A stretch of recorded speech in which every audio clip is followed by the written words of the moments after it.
எல்லோரும் நல்லவர்கள் என்று நினைப்பதில் தவறொன்றுமில்லை. ஆனால் எல்லா நேரமும் நல்லவர்களாகவே இருப்பார்கள் என்று நினைப்பதுதான் தவறு. நம்முடைய குணங்களையே பிறரிடம் தேடுகிறோம். கைரேகையைப் போல் ஒவ்வொருவருக்கும் ஒவ்வொரு குணங்கள் உண்டென்பதை அறியாமல். எவனொருவன் பொய்யை உண்மையைப் போல் பேசி வாழ்கிறானோ ஒரு நாள் அந்த பொய்யாலே தன் வாழ்க்கையை இழப்பான். தேவையென்றால் வரும் உறவுகளையும் தேவையில்லாமல் வரும் உணர்வுகளையும் ஒதுக்கி வைக்க கற்றுக்கொள். நிம்மதி தானாக தேடி வரும். அடுத்தவனுக்கு அநியாயம் செய்துவிட்டு ஆண்டவனுக்கு ஆலயம் கட்டினாலும் நீ போகப் போவதென்னவோ நரகம்தான்.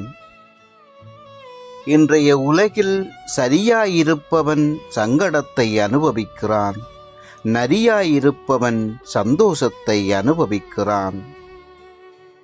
அடுத்தவனுக்கு நீ குழி தோண்டும் போது உன் பின்னால் நின்று உன்னை அளவெடுத்து கொண்டிருப்பான் இறைவன்.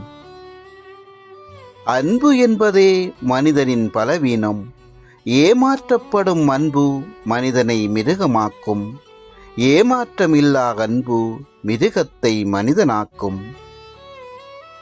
பக்குவம் என்பது காயப்படுத்தியவர்களை காயப்படுத்த வாய்ப்பிருந்தும் காயப்படுத்தாமல் கடந்து செல்வதுதான். உன்னை நேசிக்கும் 100 பேரை நேசிக்கத் தொடங்கினாலே வெறுக்கும் 4 பேரை பற்றி யோசிக்க நேரம் இருக்காது.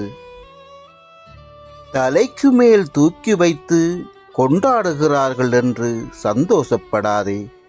பூசணிக்காயை தூக்கிச் சுற்றுவது பூஜை அறையில் வைப்பதற்கு அல்ல, போட்டு உடைப்பதற்கு. பணம் இருந்தால் தூரத்து சொந்தமும் நெருங்கிய சொந்தமாகும். கடன் இருந்தால் நெருங்கிய சொந்தமும் தூரத்து சொந்தமாய் விலகிப் போகும். கிடைத்தது ஒரு நாள் தொலைந்து போகலாம், பிடித்தது ஒரு நாள் வெறுத்து போகலாம். வாழ்க்கையில் நிரந்தரமென்று எதுவுமில்லை. எந்த ஒரு மிகப்பெரிய சாதனையும் அது முடியும் வரை அது சாத்தியமில்லை என்றுதான் தோன்றும்.